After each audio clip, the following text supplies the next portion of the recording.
Picture this. The year's 186 BCE. You're a Roman senator sitting in an emergency session of the Senate. Around you, over 300 men, the most powerful in the Republic, sit in absolute silence. The consul is reading names. Every third name, someone in the chamber gasps. These aren't criminals. These are nobles, wealthy merchants, prominent citizens. Then you hear it. The number. 7,000 arrests across Italy. In one night, you're watching the largest mass persecution in Roman history unfold in real time. And it's all because of rituals the Senate discovered happening in the darkness. Practices so disturbing they threatened the foundation of Roman society itself. What the first I'm about to show you isn't speculation. It's documented in the histories of Livy, referenced in the letters of senators, carved into legal decrees that still exist today. If you believe that the documented records of history's most disturbing systems must be remembered, consider liking this video and subscribing. Your support unearths more accounts from the darkest corners of the human story. This is what actually happened when Rome confronted the Bacchanalia, the sexual rituals that crossed every boundary civilization had built. You need to understand something first. This wasn't random debauchery. This was a machine. Calculated, systematic, designed with specific psychological purposes. Here's what makes this especially sinister. The Romans weren't prudes. They had brothels on every street corner, public baths where people bathed naked together, pornographic art in respectable homes. So what could possibly shock a society that accepted all of that? Think about what that means. What level of depravity does it take to terrify people who considered public sexuality normal? Act 1 of the machine. The initiation of innocence. Her name was Hispala Faecinia, former slave, current courtesan, age 23. She's the one who exposed it. Not from moral outrage, from fear. Because she'd seen what happened in the groves outside Rome after midnight, and she knew her young lover was about to become the next initiate. His name was Publius Aebutius, 17 years old, son of a prominent equestrian family. Here's where the system gets insidious. His stepfather and mother wanted him initiated into the Bacchanalia cult. They presented it as an honor, a coming-of-age ritual for young Roman men. Elite families did this. Senators' sons, nobles. The initiation was exclusive, secretive, prestigious. Publius had no idea what he was actually agreeing to. Hispala did, because she'd been there. Picture the initiation process. You're led at night into sacred groves near the Aventine Hill. Torches cast shadows that make the trees look like they're moving. You're told you're about to witness mysteries, divine revelations, connection with Bacchus himself. What happened next was documented in Livy's histories with unusual specificity. He says the initiates were subjected to acts that cannot be fully described in respectable writing. But other sources are more explicit. Valerius Maximus, Cicero's letters, legal testimonies preserved in senatorial records. The initiations began with wine, not casual drinking, forced consumption until inhibitions completely collapsed. Then came what the sources call religious ecstasy. But the pattern that emerges from multiple accounts is far more calculated. Young initiates, both male and female, were systematically violated as part of the ritual. The perpetrators called it sacred union with the divine. The cult justified it through religious framing. You weren't being assaulted. You were being blessed, touched by divine power. Here's what makes this especially twisted. The violators weren't strangers. They were family members. Parents initiated their own children. Older siblings prepared younger ones. The cult had normalized incestuous abuse through religious disguise. Think about the psychology. You're 17. Your mother tells you this is sacred. Your stepfather says it's an honor. Prominent citizens are participating. How do you resist when everyone you trust is telling you this is holy? That's the genius of the machine. It weaponized family bonds and religious authority to make resistance psychologically impossible. And it gets worse. Act 2 of the machine. The systematic expansion. Here's what the Senate discovered when they investigated. This wasn't a small cult. 7,000 documented members across Italy. In 1 year. Let that sink in. 7,000 people participating in ritualized assault disguised as religious practice.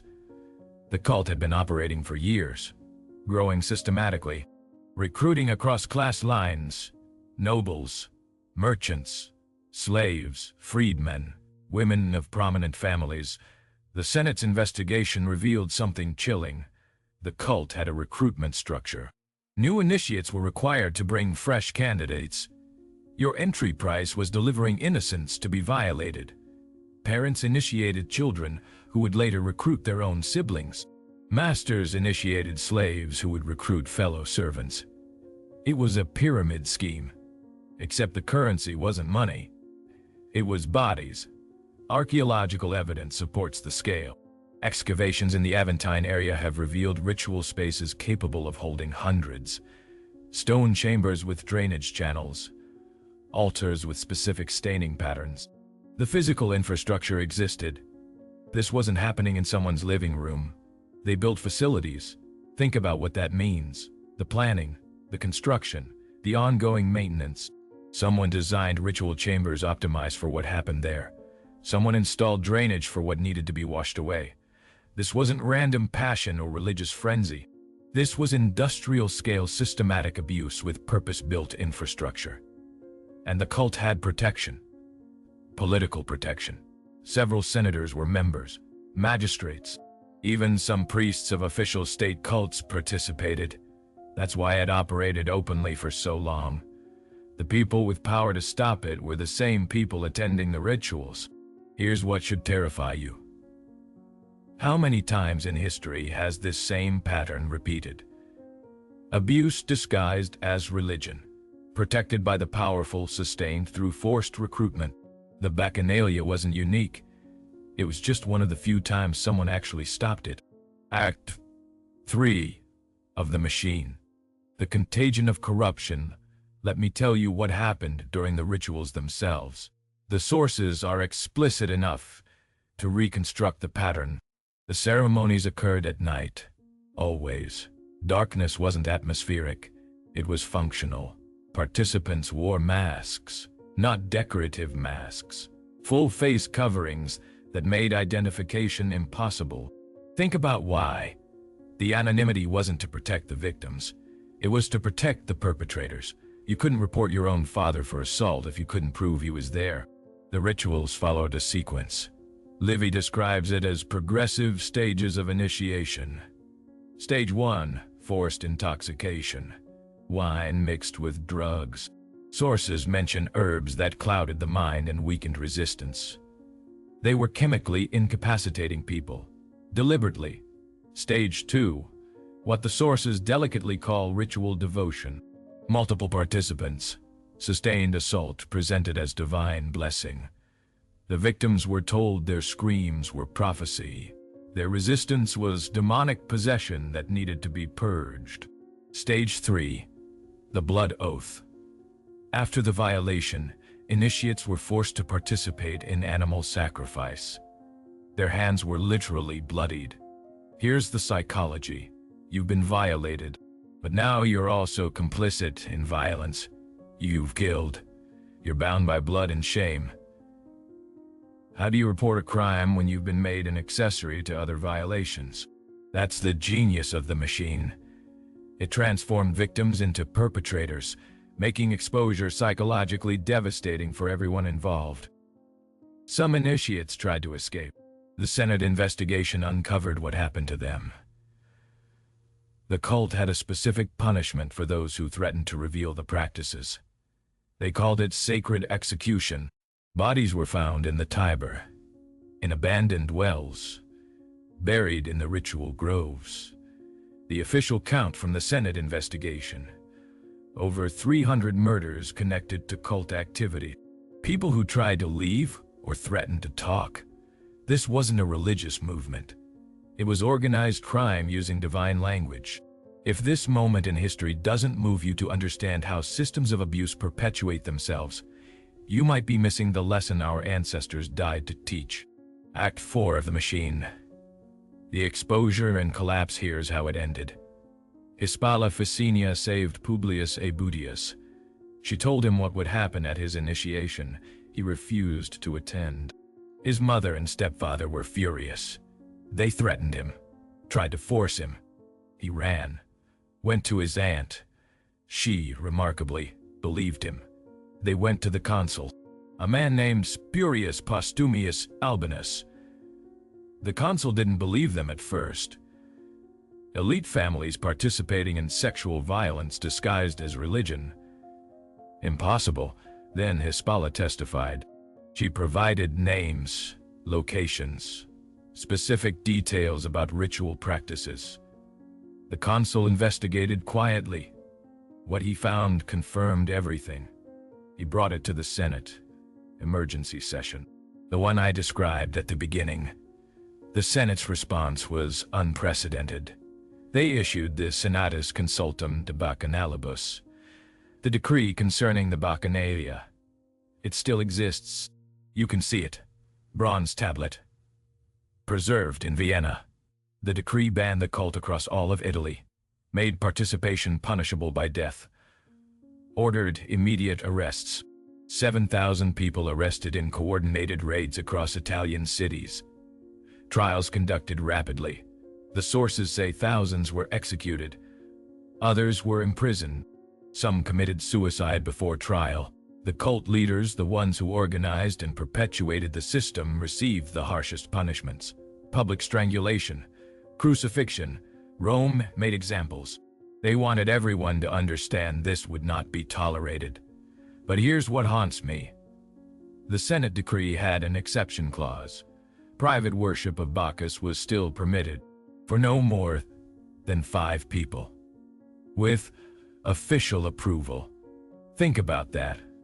They banned the organized abuse, but they allowed the religious framework that enabled it to continue. Why?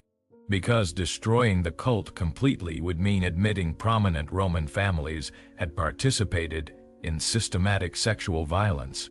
Better to punish the extremes and quietly permit the foundations to remain. That's how systems protect themselves. Sacrifice the most visible offenders. Preserve the structures that created them. Act 5 of The Machine.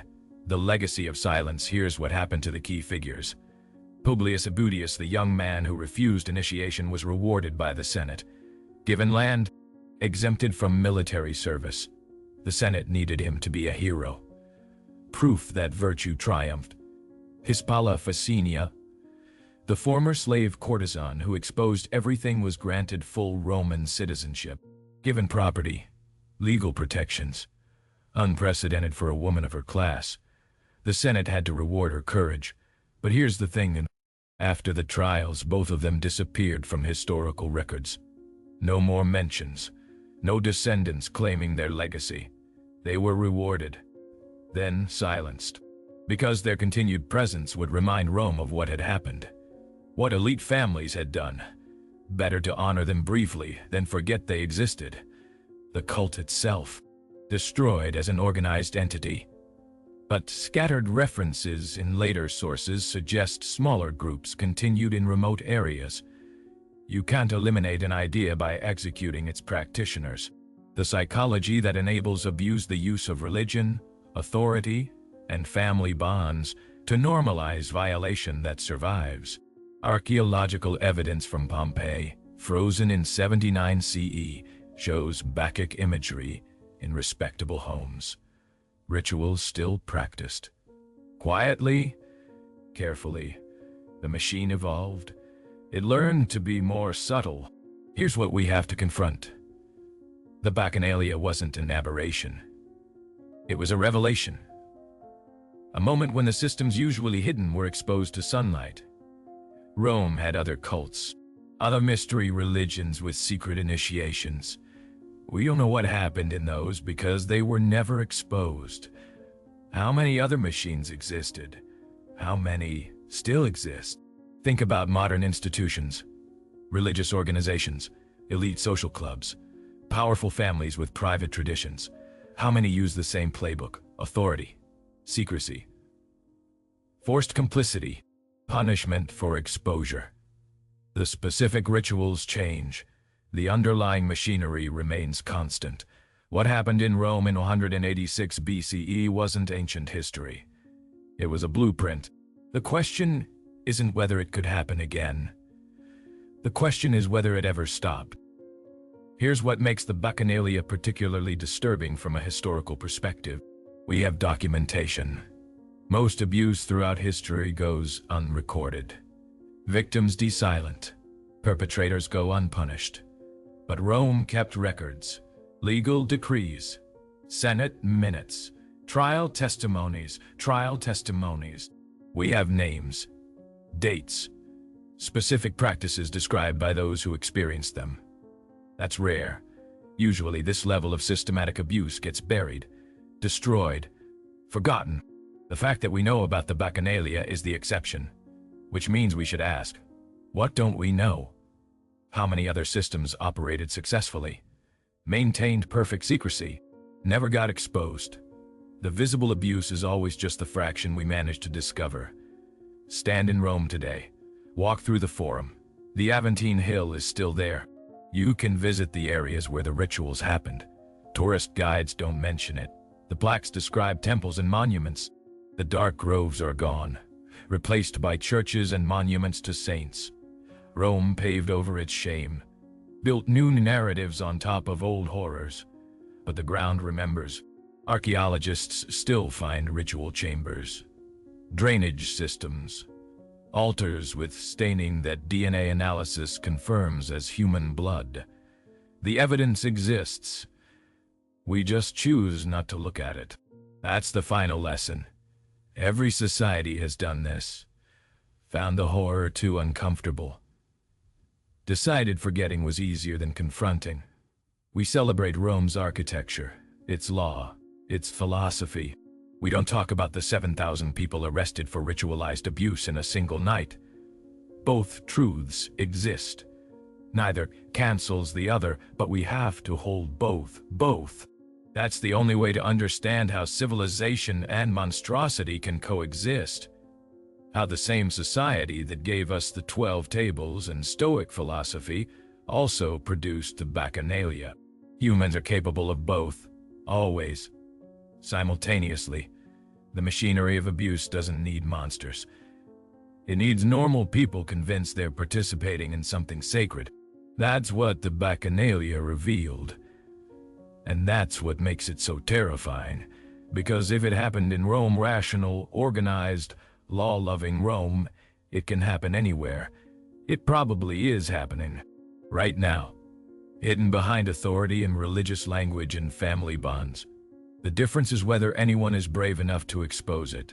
Publius Aebutius was 17. Hispala Ficenia was a former slave with no social power. They stopped a machine that had operated successfully for years, protected by the most powerful people in society. If they could do that, what's our excuse? The question isn't whether systems of abuse exist. They do. They always have. The question is whether we have the courage to see them, to name them, to destroy them even when powerful people benefit from their continuation. Rome gave us one answer in 186 BCE. 7,000 arrests, thousands executed. They proved it was possible. They showed that even the most entrenched systems can be dismantled when enough people decide the truth matters more than comfort. But they also showed the cost. Publius and Hispala were rewarded, then erased. The cult was banned, but its foundations remained. Victory against these machines is always partial, always compromised. That doesn't mean we shouldn't fight. It means we should understand what we're fighting against. Not just individual bad actors, not just one corrupt organization. We're fighting the human capacity to normalize horror through authority, secrecy, and shame. That's what the Bacchanalia was. That's what it showed us about ourselves. And 2,000 years later, we still haven't learned the lesson. If this exposed something you've never heard before, hit that subscribe button and turn on notifications, because we're going to keep uncovering the history they tried to erase. Drop a comment with your thoughts and I'll see you in the next investigation. The Bacchanalia happened. Rome documented it, then spent centuries trying to make us forget. Your job is to remember, to recognize the patterns, to understand how these machines work. Because they're still out there, still operating, still hiding behind the same walls of authority and sacred language. The only difference between then and now is whether anyone is watching, whether anyone cares enough to look. Be the person who looks. Be Publius refusing to attend. Be Hispala willing to testify. That's how these machines die. One refusal at a time. One exposure at a time. Rome proved it's possible. Now prove you were paying attention.